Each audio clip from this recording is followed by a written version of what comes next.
예, 오늘 3월 월상 예배 나오신 여러분 환영하고 축복합니다. 아멘. 3월이 하나님 앞에서 정말 봄이 일어나는 것처럼 저와 여러분의 삶이 아름답게 일어나는 그러한 한 달이 되기를 간절히 축복하고 소원합니다. 아멘. 예, 오늘 사무엘상 18장 1절부터 9절 말씀을 읽었는데요. 이제 블레셋을 물리치고 골리앗을 물리치고 이스라엘 군대가 승리를 하고 이제 그 이후에 일어난 일들에 대해서 또 이제 개선하는 그러한 장면들에 대해서 이렇게 나누고 있습니다. 3월 첫날이 이렇게 개선하는 것으로 내용이 시작돼서 얼마나 좋은지 모르겠습니다. 예.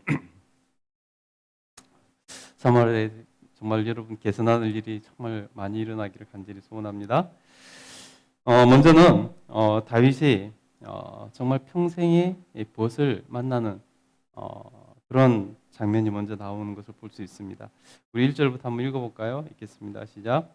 다윗이 사울에게 말하기를 마침에 요나단의 마음이 다윗의 마음과 하나가 되어 요나단이 그를 자기 생명같이 사랑하니라.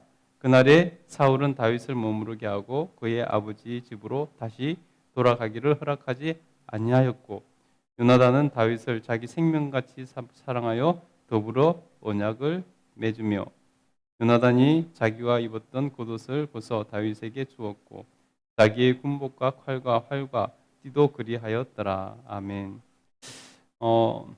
다윗이 그 전쟁에서 결정적이고 가장 큰功을 세웠죠.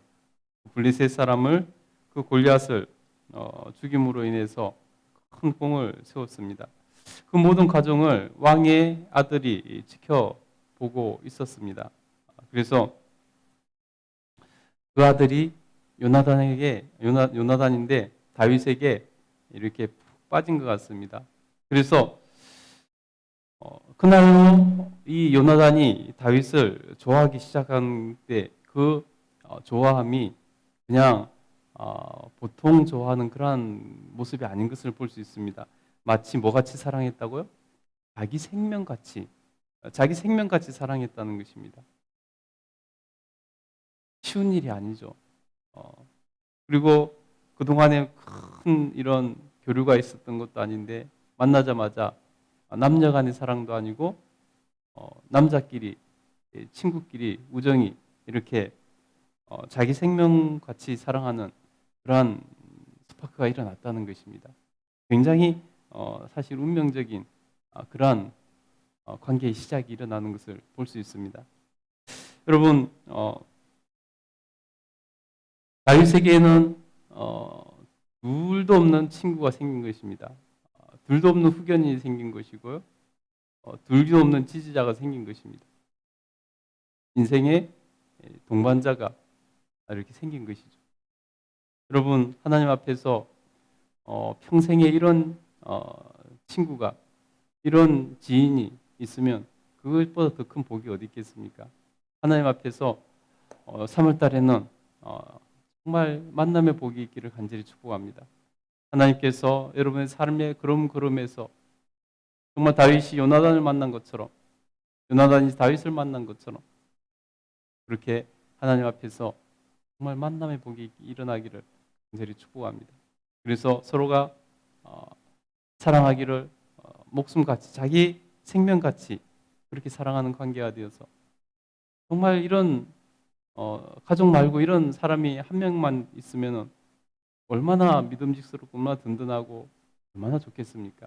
근데 다윗에게는 이 사람이 왕의 아들, 왕자였죠. 얼마나 이 만남의 복이 크게 일어났는지 모릅니다. 여러분, 우리 하나님 앞에서 우리의 인생을 살아가면서 만남의 복같이 소중한 것도 없습니다. 그 소중함이 교회 안에서 특별히 일어날 수 있게 되기를 간절히 축복합니다.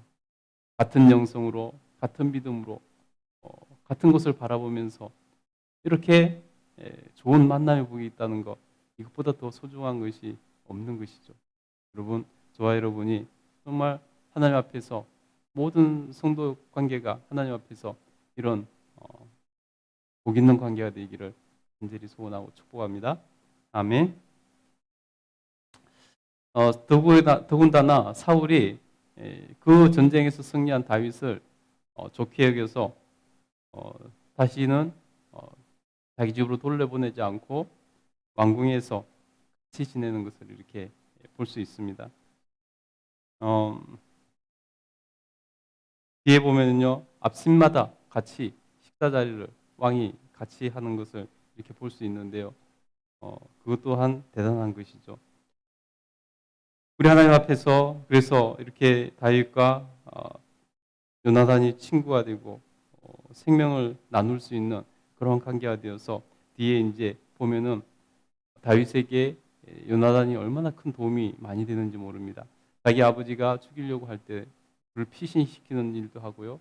수많은 일에서 요나단은 다윗의 편을 자기 아버지보다 객관적으로 정직하게 다윗의 편을 들어주는 것을 볼 수 있습니다. 우리 5절 한번 읽어보도록 하겠습니다. 5절 읽겠습니다. 시작. 다윗은 사울이 보내는 곳마다 가서 지혜롭게 행하며 다윗이 그를 군대의 장으로 삼았더니 온 백성이 합당히 여겼고 사울의 신하들도 합당히 여겼더라. 아멘. 다윗은 이제 군인이 되어서 군대의 한 장수가 되어서 지혜롭게 가는 곳마다 행해서 그렇게 이기고 드디어 그가 성과가 나니까 군대의 장이 되도록 이렇게 세워 주었다는 것입니다. 여러분, 다윗은 지금 가는 곳마다 잘 되는 모습을 보이고 있습니다. 지혜롭게 행하는 모습을 볼 수 있습니다. 그래서 자기에게 맡긴 일에서 이렇게 뛰어남으로 사람들에게 인정받고 또 하나님 앞에서 예비하신 그 길을 하나하나 밟아가는 것을 볼 수 있습니다. 여러분, 우리가 하나님 앞에서 내가 하는 그 모든 일에서 다윗처럼 지혜롭게 행하고 사람들에게도 인정받고 하나님께도 인정받고 그래서 날마다 하나님께서 높여주시는 그런 은혜를 누릴 수 있게 되기를 간절히 축복합니다. 우리가 그냥 골리앗을 한 번 죽인 거로 끝나는 것은 그냥 일회용이라고 볼 수 있겠죠. 그러나 다윗은 그렇게 일회용이 아니었던 것입니다.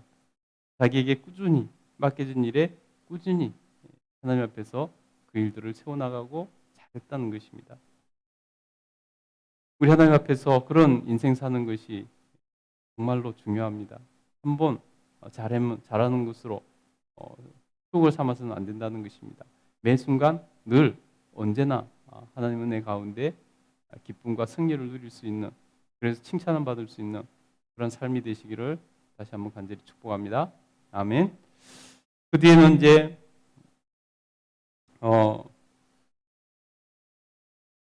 그 전쟁 직후에 골리앗을 죽이고 전쟁 직후에 있었던 일들을 이제 개선할 때 일어난 일들을 이렇게 쭉 얘기를 하고 있는데요. 얘기가 좀 1절부터 5절은 그 뒤에 일어난 일을 좀 간략하게 요약했던 것이고 이제 6절부터 9절은 그 골리앗과 블레셋을 이기고 개선하면서 있었던 일, 그 일을 이렇게 기록하고 있습니다. 이로 인해서 다윗과 이 사울 왕과의 갈등이 시작되는 부분이기도 한데요. 한번 보도록 하겠습니다. 6절부터 한번 읽어보겠습니다. 시작. 무리가 돌아올 때에 곧 다윗이 블레셋 사람을 죽이고 돌아올 때에 여인들이 이스라엘 모든 성읍에서 나와서 노래하며 춤추며 소고와 경세를 가지고 왕 사울을 환영하는데 여인들이 뛰놀며 노래하여 이르되 사울이 죽인 자는 천천히요 다윗은 만만이로다 하는지라. 아멘. 여러분, 이스라엘 백성들이 얼마나 그동안 긴장하고 있었겠습니까? 전쟁에 나갈 만한 모든 남자들이 아마 나갔을 것입니다. 그러면은 여러분 정말 남편도 자식도 이렇게 심지어 아버지도 이렇게 다 전쟁에 나갔을 것입니다. 그런데 40일 동안 꼼짝도 못하고 정말 골리앗 한 사람 때문에 기죽어 가지고 그러고 있다는 소식을 아마 들렸겠죠.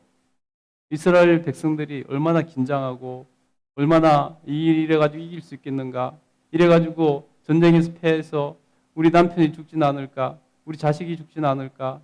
우리 아버지가 죽지는 않을까? 그런 긴장감 속에 이렇게 하루하루 보냈을 것입니다. 그런데 다윗이라는 소년이 나타나서 그 전쟁을 역전시켜서 완전히 이겨버렸다는 소식을 듣고 온 이스라엘 백성들이 얼마나 기뻤겠습니까?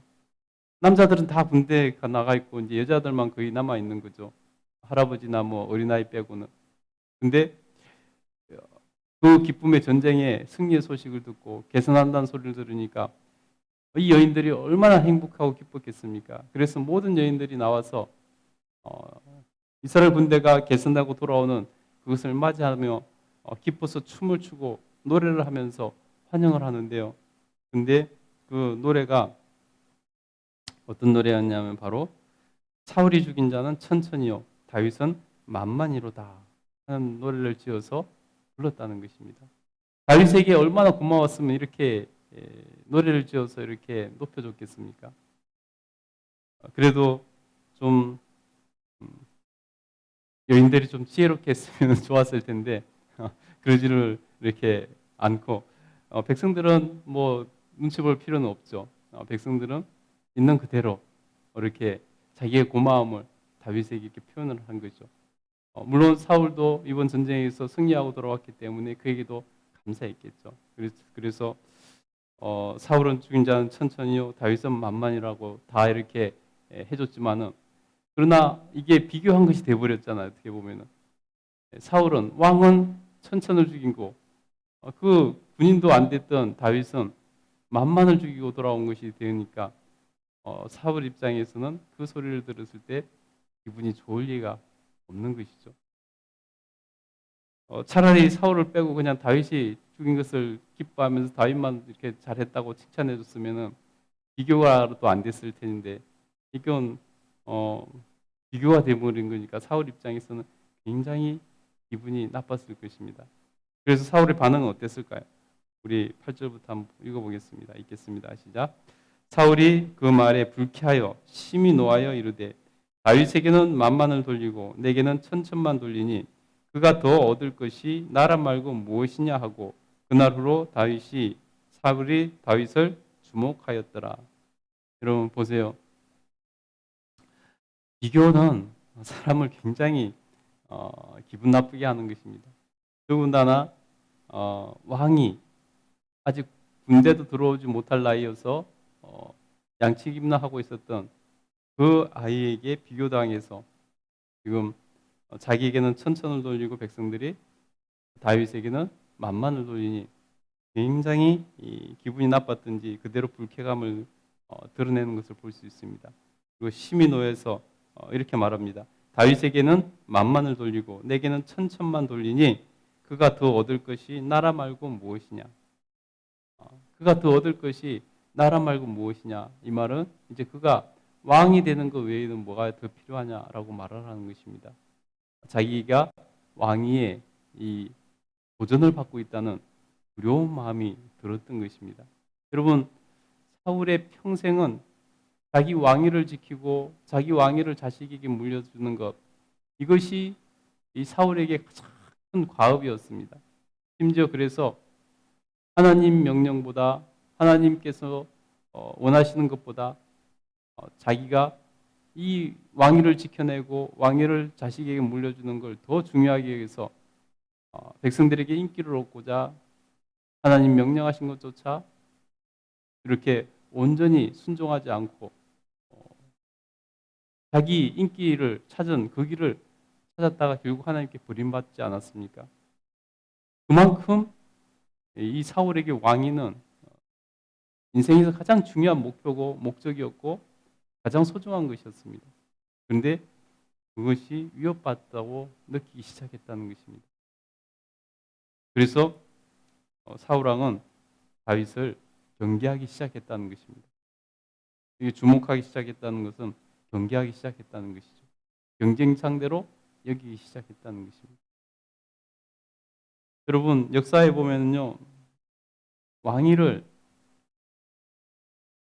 지키기 위해서 자기 아들도 경쟁의 대상으로 여기고 죽인 왕들이 동서양을 막론하고 정말 간혹 가다가 이렇게 드러나는 것을 볼 수 있습니다. 그래서 자기 아들도 죽이는 그러한 경우도 있었죠. 여러분, 우리가 잘못된 것에 인생의 목표를 두게 되면요, 잘못된 것에 우리 삶의 기준을 두게 되면요, 결국은 자신의 삶이 망가지는 것입니다. 괴물이 되는 것이죠. 여러분, 보통 사람으로서는 도저히 이해할 수 없는 일이 벌어진 것은 잘못된 생각, 잘못된 가치, 잘못된 목적, 잘못된 목표, 그것을 바로 기인한다는 것입니다. 여러분, 이후에 사울이 얼마나 기괴한 일들을 많이 하고 얼마나 다윗을 죽이려고 하는 그러한 모습을 뒤에 나오지 않습니까? 여러분, 다른 인생의 목적을 가지고, 다른 인생의 목표를 가지고 살아갈 수 있게 되기를 간절히 축복합니다. 그것이 우리로 괴물이 되지 않고 정상적인 삶, 우리가 행복해지는 삶을 살 수 있는 길이라는 것입니다. 여러분, 사울은 이렇게 목표가 잘못됐습니다. 그래서 그는 평생 불행한 삶을 살았습니다. 왕이면서도 항상 두려운 가운데 살았습니다. 그러나 다윗은 어땠습니까? 다윗은요, 항상 목표가 하나님을 기쁘시게 해드리는데, 하나님께 순종하는데, 하나님께서 원하시는 것을 행하는데 목표가 있었습니다. 자기가 왕 되겠다고 스스로 나서서 자기 왕위를 위해서 전쟁한 경우는 다윗은 한 번도 없었습니다. 그러나 하나님께서 원하시니까 그를 남유다의 왕으로 세우셨다가 또 통일왕국의 왕으로 다시 세우시는 것을 볼 수 있습니다. 여러분, 우리는 인생의 목표를 하나님께 둬야 되는 것입니다. 하나님께서 원하시는 것, 그것을 행하고 하나님께 순종하는데 그것이 우리의 인생의 원리가 되고 목표가 되어야 된다는 것입니다. 하나님께서 주신 사명이 있다면 그 사명 이루는데 우리의 삶의 이유가 되어야 된다는 것입니다. 그래야 우리는 불행해지지 않고 어떠한 경우도 행복해질 수가 있다는 것입니다. 그렇지 않고 엉뚱한 데 목표를 두면요, 반드시 그 사람은 불행한 인생을 살게 되어 있다는 것입니다. 저와 여러분이 하나님 앞에서 정말 하나님께 인생의 목적과 목표를 두어서 행복한 그런 삶을 살아갈 수 있게 되기를 간절히 소원하고 축복합니다. 기도하겠습니다.